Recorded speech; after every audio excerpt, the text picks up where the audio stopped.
Alright guys, what's up? ZFR back here, and pretty much that's right, this is the first episode of a new series I'm bringing to the channel. This series is going to be called Let's Talk BS, and pretty much on this series I'm just going to be talking about, well, BS and things that I think are, just that. Like, I'm going to be talking about things I mostly disagree with that are widely believed, or just things that people try to justify that just are stupid and wrong, whether it be involving games or movies or the real world. I'm just going to talk about certain stuff. So, getting into this, this is the first episode, and in this episode we're going to be talking about people trying to justify reviewing games before they beat them. And this is something I absolutely have to talk about. Alright, like, because I see so many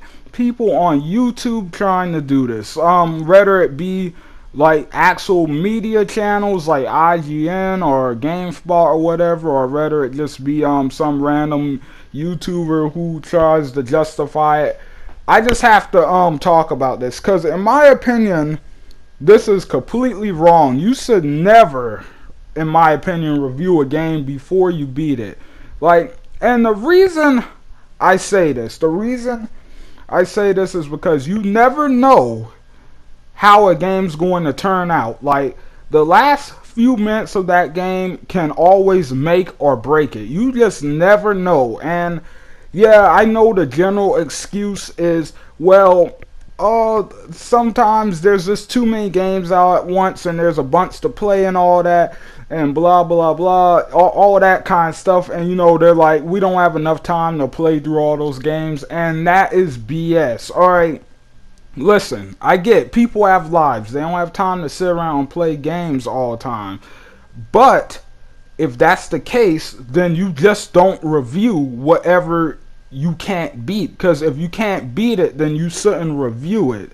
Because the reason I say this is because you might play a game where the ending makes the entire game or the entire story of the game way better or whatever, or way more worth it, or maybe it turns out to make way more sense by the time you get to the end. If you only play the first half of that game, well, then you might give an improper review of it. Like, you might give an unfair review of it because you didn't see the absolute best part of the game. And that's just what I'm talking about. It's the same thing about movies or books. You can't review a movie or a book if you've only read or watched half of it.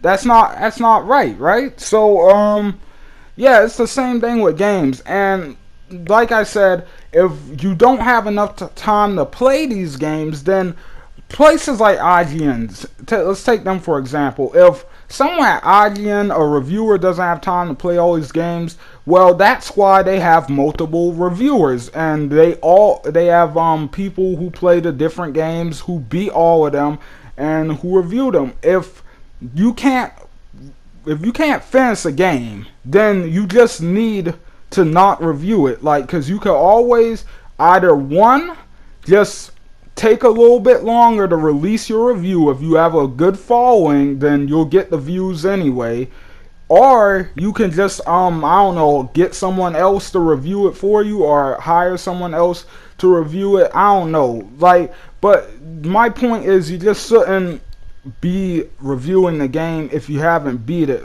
For example, the two most recent examples I can think of for me with this is The Witcher 3 and Uncharted 4. So these are two games that absolutely, in my opinion, cannot be properly reviewed until you reach the end of the games.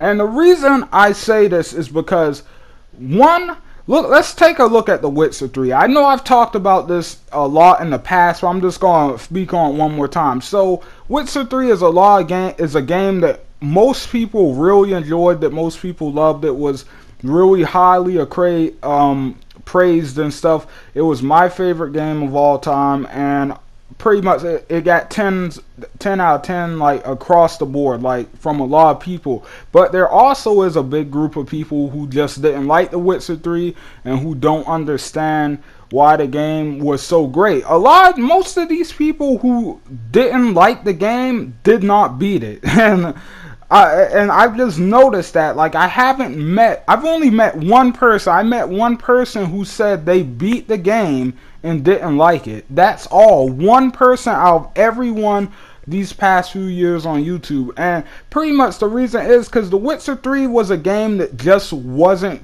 as good towards the beginning as it was towards the end. And pretty much I do realize that is kind of a game design flaw there, because you should have an exciting beginning to draw people in, but what can we say? Like, it just didn't work out like that. But the game overall was still good because most of the game was fantastic. You just had to get through those first 10 to 15 hours of a 50-hour game, and that does sound kind of ridiculous. That's why I did say that is a massive game design flaw, but overall, like, the game still ended up being pretty amazing.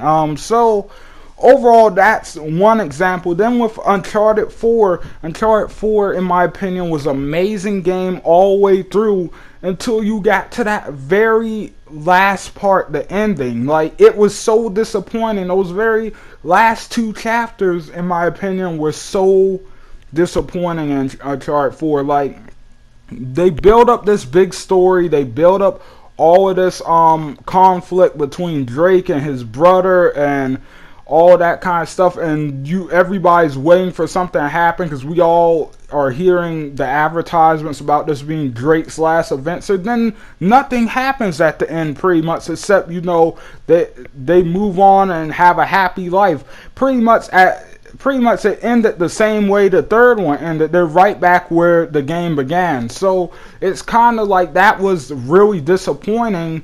That was a super disappointing ending to an amazing game otherwise. And that really did affect my review of Uncharted 4. So overall, I'm just saying, like, you just never know, right? Like, you just don't know. So in my opinion, it's just best to review the game before you it's best to beat the game before you review it. And some people are going to disagree with me. That's alright. Like I said, everybody's entitled to their opinion, and a lot of people are going to continue to do this afterwards.